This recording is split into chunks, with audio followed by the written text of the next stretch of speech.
Where do we come from? Why is the universe, the way it is? These are, well, they feel like fundamental questions, don't Yeah, they? Part of being human. absolutely. Deep-seated curiosity. And it's amazing, isn't it, that a book about exactly this stuff, deep physics, cosmology, sold millions, I mean millions, stayed on bestseller lists for ages. Yeah, it really shows how much people want to understand the big picture, doesn't it?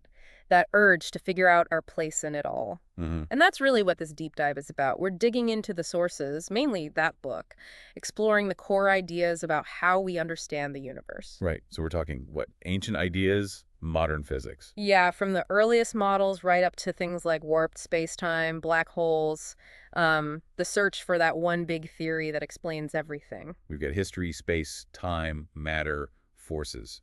Some seriously mind-bending concepts in there. It does get pretty wild. Our mission, basically, is to unpack it all, pull out the really important stuff, the key takeaways for you, and connect the dots. Kind of shortcut through the cosmos. Something like that. Your guide to some of the most profound ideas out there. Okay, let's dive in. And the sources kick off with a great story. The scientist lecturing. Oh, yeah, the tortoise story. Right. Lecturing on the solar system, and the little lady pipes up, says the world's on a giant tortoise. And the scientist asks, well, what's the tortoise standing on? And she says, You're very clever, young man. Very clever. But it's turtles all the way down. it's perfect. It just shows how deep this need for a picture of the universe goes. We need a foundation. We do. And the first real scientific picture, the one the sources detail, was Ptolemy's model. Geocentric. Earth in the middle. Earth smack in the middle, not moving. Then you have these clear spheres, almost like crystal balls, holding the moon, Mercury, Venus, the sun, Mars, Jupiter, Saturn. And the stars way out on the edge. Right, the sphere of fixed stars. And to make the planets move in those funny loops we see in the sky, he added smaller circles onto their main orbits, epicycles they were called. Okay, so it was complicated. Did it work? Surprisingly well for predicting where things would be. For centuries, actually. But the source points out a flaw Ptolemy himself noticed. Oh. His math predicted the moon should sometimes look twice as big as other times. Which it clearly doesn't. Exactly. Anyone can see that. But it stuck around. The church quite liked it, apparently. Left room outside the stars for, heaven and hell. So Earth-centered universe reigned supreme for a long time. What started the change? Well, it started quietly. 1514, Copernicus. He suggested, kind of anonymously at first, maybe the sun was the center. Heliocentric. Right. Planets, including Earth, orbiting the sun in simple circles. Much neater math. But a huge shift in thinking. Massive. Went against everything people thought, intuition, centuries of tradition, took nearly 100 years to really catch on. And then came the telescope, right? Yeah. That was key. Absolutely key. Galileo, around 1609, he gets a telescope, points it up. And what does he see? Game-changing stuff. He looks at Jupiter and sees these little lights moving around it. Moons orbiting Jupiter. Ah, so not everything orbits Earth. Precisely. The old view said everything must orbit Earth. This observation just didn't fit easily. You could probably still make it fit with really complex paths. You could try, yeah. Make Jupiter's moons orbit Jupiter while Jupiter orbits Earth. It gets incredibly convoluted. Copernicus's sun-centered idea where Jupiter and its moons just orbit the sun together was suddenly much, much simpler. Occam's razor. Kind of, yeah. Simpler explanation wins. And then Kepler fine-tuned it, planets move in ellipses, ovals, not perfect circles. That finally made the predictions match the observations perfectly. Okay, so from Earth-centered spheres to sun-centered ellipses, driven by observation and simpler math. Which brings us to Newton. Isaac Newton. Yeah, the sources paint him as maybe the most influential figure in physics ever, although Maybe not the nicest guy. apparently had some run-ins, yeah, disputes with people like Flamsteed and Leibniz, but his physics, revolutionary. How so? What was the big leap from, say, Aristotle? Well, Aristotle thought things naturally wanted to stop moving, right? Rest was the preferred state. And Earth was uniquely at rest. Newton completely overturned that. Okay. Newton's laws showed there's no special at-rest place in the universe, no absolute standard of rest. The sources use the train example. You're on a train, moving fast. You can say the ground is still and the train's moving. Right. Or you could just as validly say the train is still and the ground is moving underneath it. Newton's laws work exactly the same way in both scenarios. So there's no experiment you can do on the train to tell which one is really moving. Nope. Motion is relative. There's no absolute background telling you your true velocity. And if there's no absolute rest, There's no absolute position either. Exactly. Where something happens depends on who's looking, how they're moving, that bouncing ball on the train, straight up and down for you, but arcs for someone outside. Neither view is more correct. Okay, so motion and position are relative, but time. Surely time is absolute. That feels like common sense. That's what Aristotle thought, and Newton too. That the time between two events is just the time. Same for everyone, everywhere. It is the common sense view. Not Einstein's view. Nope. And this is where our everyday intuition really starts to break down, especially when things move incredibly fast near the speed of light. Right. This is relativity. Special relativity, yeah. It started with an experiment, actually. Michelson and Morley, 1887. They were trying to measure how fast Earth was moving through this invisible stuff called the ether. The stuff light was supposed to travel through. Exactly. They expected light speed to look different depending on whether Earth was moving with the ether or against it. Makes sense. But they found the speed of light was exactly the same no matter which way Earth was moving. Really baffling. And so what did that mean? Well, Einstein, working as a patent clerk in 1905, had this insight. He said, what if we just ditch the ether? What if the speed of light in a vacuum is just constant for everyone, always? But think about it. Speed equals distance divided by time. If the speed of light is always the same for everyone, and we already know from Newton that observers moving differently will disagree on the distance light travels. Then they must disagree on the time, too. Exactly. To keep the speed constant, time itself must be relative. It must stretch or shrink depending on your motion. Wow. So no universal clock ticking away. My time isn't necessarily your time. That's the core of it. Each observer has their own personal measure of time, and clocks moving relative to each other will tick at different rates. It's been measured. It's real. Mind-blowing. And this leads to the understanding that space and time aren't separate things. They're woven together into a single four-dimensional fabric. Space-time. 3 dimensions of space, 1 of time. Okay. Space-time. And within this space-time, special relativity gives us the concept of a light cone. Imagine an event, like a flash of light. The light spreads out, forming a cone in space-time. Representing all the places the light can reach? Right. And crucially, nothing can travel faster than light. So any physical object's path through space-time has to stay inside that light cone. Got it. But you said special relativity. What about gravity? Newton's gravity was instantaneous, right? Faster than light? Yes, that was the problem. Special relativity and Newtonian gravity didn't fit together. That took Einstein another 10 years. General relativity. General relativity, 1915. His theory of gravity. And the idea is just stunning. Gravity isn't a force pulling things. It isn't. Then what is it? It's the curvature of space-time itself. Mass and energy warp the fabric of space-time around them. Like a bowling ball on a trampoline. That's the classic analogy, yeah. And other objects, or even light, moving nearby just follow the curves. They take the straightest possible path, a geodesic, through that curved space-time. And that path looks bent to us, like gravity is pulling it. Exactly. So gravity is geometry. Wow. Any proof? The big one was predicting that light from distant stars should bend as it passes near the sun, because the sun's mass curves space-time. And they tested that. Yes, during a solar eclipse in 1919, British expeditions went out. The sources mentioned the initial results were maybe a bit rough. Confirmation bias, maybe? Possibly a little, but later, much more precise measurements confirmed it perfectly.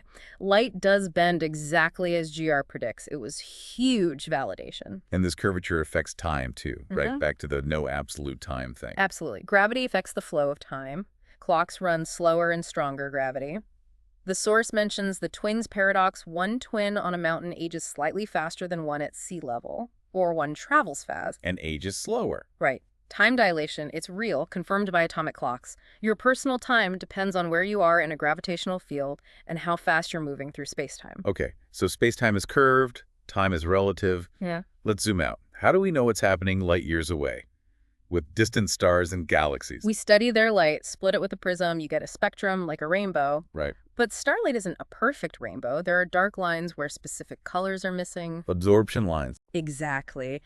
Atoms in the star's atmosphere absorb specific frequencies, specific colors, and the pattern of those lines tells us what elements are in the star, its temperature, like a chemical fingerprint. Okay. And when astronomers looked at the fingerprints from other galaxies? They noticed something strange, almost all of them.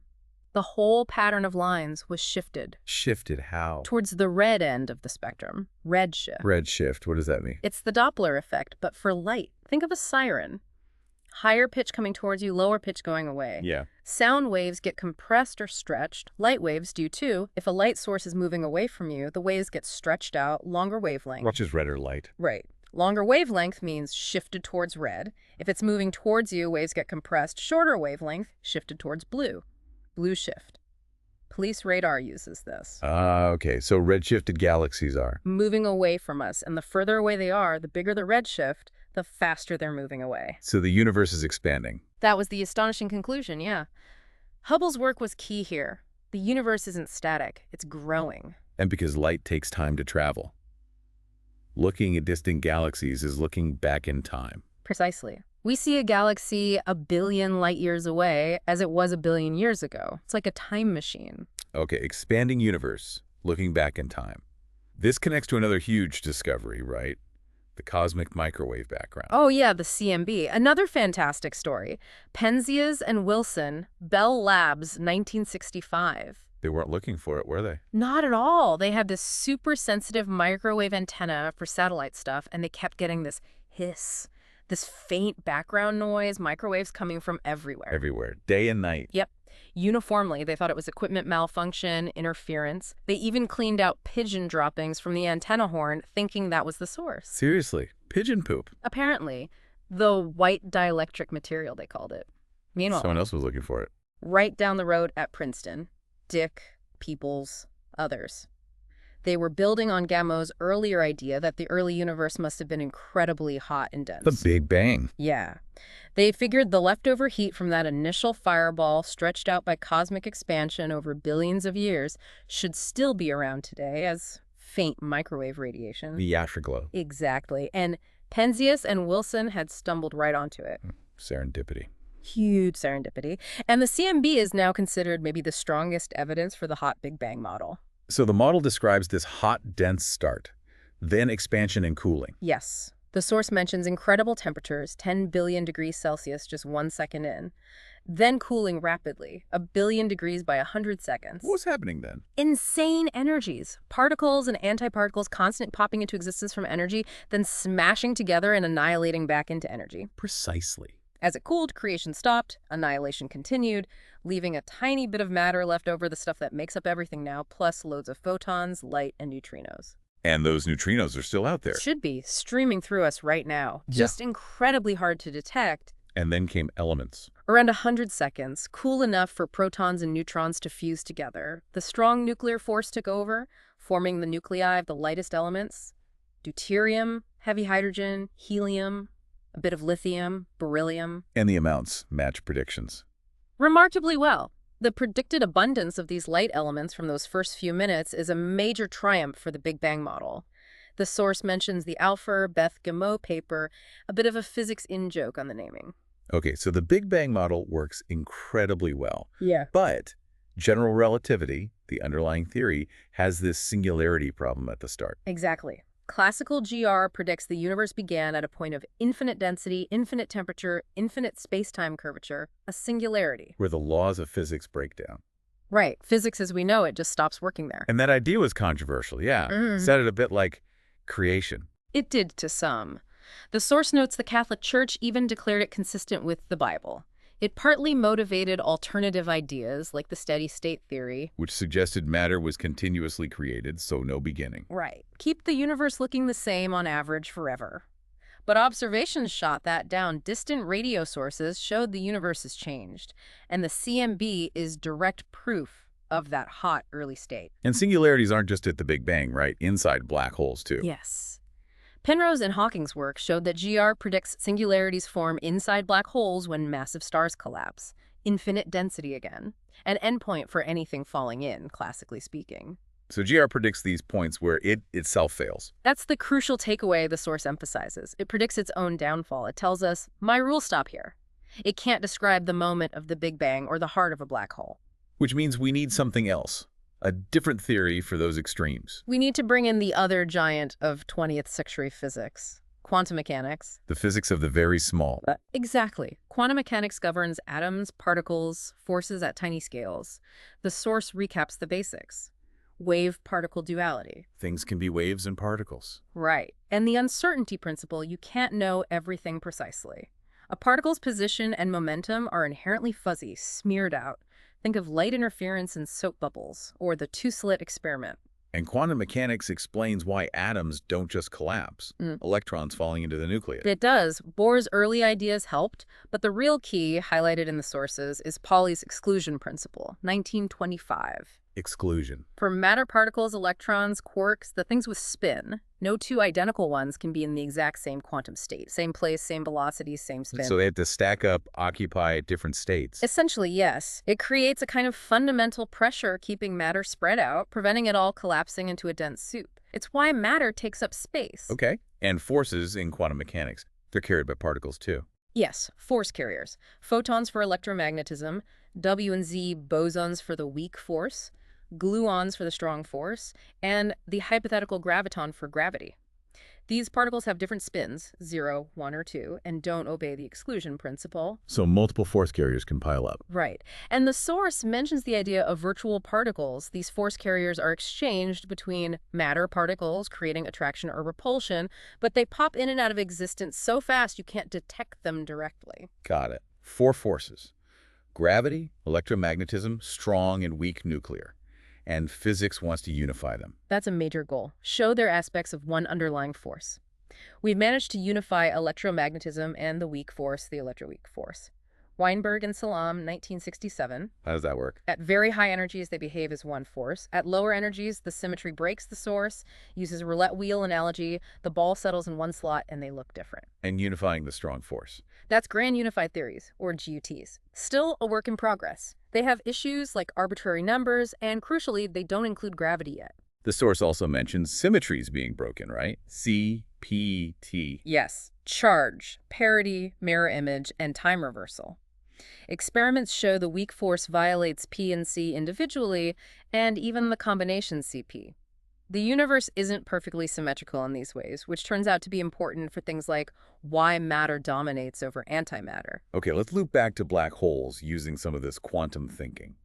Remind us of the classical definition first. Classically, it's a region you can't escape from. Gravity's too strong. The boundary is the event horizon. Made of light rays trying to escape but just hovering. Exactly. Light caught right at the edge. Cross that boundary, and classically, you're stuck. And falling in. Right. You mentioned spaghettification for small ones. Right, tidal forces rip you apart. But for supermassive ones, the source says you might cross the horizon without noticing. Until Until you inevitably hit the singularity inside. Classically, the end of time, where physics breaks down.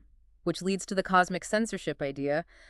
Singularities are always hidden inside horizons. We can't see the breakdown point. But then, the source hits us with, black holes ain't so black. Yes, Hawking's big breakthrough. Combining quantum mechanics with the curved spacetime near a black hole leads to the prediction that black holes must emit particles. Hawking radiation. Now, from inside. Not exactly from inside. It comes from quantum weirdness right near the event horizon. Empty space isn't really empty in quantum theory. Virtual particles again? Yeah, pairs of particles and antiparticles constantly popping into existence and annihilating. Near the horizon, sometimes one falls in and the other escapes. And the escaping one looks like radiation from the black hole. Right. But here's the clever part. The particle that falls in effectively has negative energy relative to infinity. Negative energy. It's a subtle concept, but the effect is it reduces the black hole's total mass energy, EMC Millat. So by emitting positive energy particles outwards, the black hole loses mass. It evaporates slowly. Incredibly slowly for large black holes, but yes, it shrinks over unimaginable timescales. And this fixes the entropy problem. Losing mass means the horizon shrinks. Which seems like decreasing entropy, violating the second law. The emitted Hawking radiation carries away more entropy than the black hole loses. So total entropy still increases. Thermodynamics is saved. Yeah. And this was a massive hint. Maybe quantum mechanics smooths out the singularities predicted by classical GR? Maybe black holes don't have an infinitely dense point inside, and maybe the Big Bang didn't start from one either. So we absolutely need a quantum theory of gravity to unify GR and QM. That's the quest. But it's hard. Really hard. Quantum theory predicts infinite energy in empty space from all those virtual particles. Which should curve spacetime infinitely small, according to GR. Exactly. Clearly something's missing in how we combine them. And one leading idea is string theory. String theory, yes. The source discusses it. The fundamental objects aren't points anymore, but tiny, vibrating, one-dimensional strings. And different vibrations are different particles. Right, like different notes on a violin string. And one specific vibration pattern corresponds to the graviton, the particle carrying gravity. So gravity is naturally included. And it aims to unify all forces. That's the promise. All particles and forces arising from these strings vibrating and interacting, joining and splitting, like plumbing pipes, the source says. But strings need extra dimensions. Oh, yeah. Right, like 10 or 11. That seems to be a requirement for the math to work consistently, yeah. So where are they? Why do we only see 3 space one time? The idea is the extra ones are curled up incredibly small, compactified. Imagine looking at a straw from far away. It looks like a line, one dimension. Get closer, you see its thickness. A second curled up dimension. So we can't access them easily. No hyperspace travel. Probably not, sadly. The source pours cold water on that. Motion is mainly in the big dimensions we know. Why 3 plus 1 are big and the others small, though? That's a huge question. The source brings up the anthropic principle again. Maybe only in a universe with 3 large space dimensions and 1 time dimension can the complex structures needed for life, like us, actually form and persist. Like needing 3 dimensions for digestion to work without cutting you in half? That's the kind of argument, yeah. Or for stable planetary orbits. So the weak anthropic idea is we see 3 plus 1 dimensions because that's the only kind of place observers like us could exist. String theory sounds complicated. Lots of versions. Very many versions, many ways to curl up the extra dimensions, potentially predicting a vast landscape of possible universes. But there are hints, called dualities, that these different versions might all be aspects of one single, deeper underlying theory. M theory, perhaps. The search continues. Okay, let's shift to time again. The arrow of time. Physics laws look time symmetric? Mostly, yeah. Run the equations backwards, they still work with CNP. But life isn't like that. Cups break, they don't unbreak. We remember the past, not the future. Why the difference? Thermodynamics, the second law. Disorder entropy always increases overall in a closed system. More ways to be messy than tidy. Vastly more. The jigsaw puzzle example. One solved state, millions of jumbled states. The universe tends towards the more probable, more disordered states. And the source links the arrows. Thermodynamic increasing disorder, psychological memory of past, and cosmological universe expanding. Right. And argues our psychological arrow is fundamentally tied to the thermodynamic one. Our brains work by processing information which inherently increases entropy. We experience time flowing in the direction of increasing disorder because that's how our minds function within the laws of physics. So the second law feels obvious because of how we perceive time. Kind of, yeah. But the deeper questions remain. Why did the universe start so ordered? Very low entropy. And why does disorder increase in the same direction the universe expands? Classical GR couldn't answer because of the singularity. Right, the starting point was outside the theory. But quantum gravity might, especially with this no boundary condition idea. Explain that again. Imaginary time. It's a mathematical tool, but the concept is maybe in imaginary time, the universe is finite, but has no beginning edge or singularity. Like the surface of the Earth, finite area, but no edge. The South Pole is a point where latitude starts, but it's not a boundary of the surface. So the universe wouldn't start at a breakdown point. It would start smoothly, and the math suggests such a no-boundary beginning would require the universe to start in a very smooth, ordered, low-entropy state, with just the minimal quantum fluctuations allowed by uncertainty. Which naturally sets up the thermodynamic arrow. Disorder has to increase from there. Exactly. It provides a reason for the low-entropy beginning. And why does that align with expansion? Why do we see both happening together? Anthropic principle again? Possibly. The source argues that intelligent life needs a strong thermodynamic arrow consuming ordered energy, producing disorder. And maybe that condition is only met during the expanding phase. A collapsing universe might be too disordered, too close to thermal equilibrium for complex life to function. So we see them aligned because we can only exist when they are aligned. The no-boundary condition creates the conditions, and we happen to be in the phase where life is possible. That's the line of argument presented, yes. It connects the origin state, the arrows of time, and our own existence. Okay, one last mind bender. Time travel. Wormholes. Are they just sci-fi? Not entirely. The math of general relativity does seem to allow for solutions that look like tunnels through space-time, Einstein-Rosen bridges, wormholes. Could they work as time machines? Theoretically, maybe, but it would likely require exotic stuff, like negative energy density to keep the wormhole open. We see hints that negative energy can exist, like the Casimir effect, but creating enough stable negative energy for a time machine, that's a huge if. The big paradox, though, if it's possible, where are the visitors from the future? Good question. The source offers possibilities. Maybe you can only travel forwards. Maybe history is fixed, the consistent histories idea. You can go back, but you can't change anything that would create a paradox. You can't kill your grandfather. Something like that. Your actions would have to be part of the history that already happened. Maybe free will goes out the window in that scenario. Feynman's sum over histories in quantum mechanics might even support this inconsistent paths cancel out. Or maybe it's just impossible. That's the chronology protection conjecture. The idea that the laws of physics themselves conspire to prevent macroscopic time travel to the past. Maybe trying to build one inevitably causes it to destroy itself with infinite energy fluctuations or something. It's not proven, but many physicists suspect something like this holds true. The universe protects causality. What a trip. From ancient skies to quantum foam, curved time, black holes leaking. It really shows the incredible journey of understanding, doesn't it? Constantly hitting limits, refining theories, pushing towards that ultimate unified picture. Seeing how the biggest things, cosmology, gravity, are tied to the smallest quantum mechanics, particles. And the quest for that complete theory, the theory of everything, is still driving physics today. So a final thought for you, the listener, to chew on.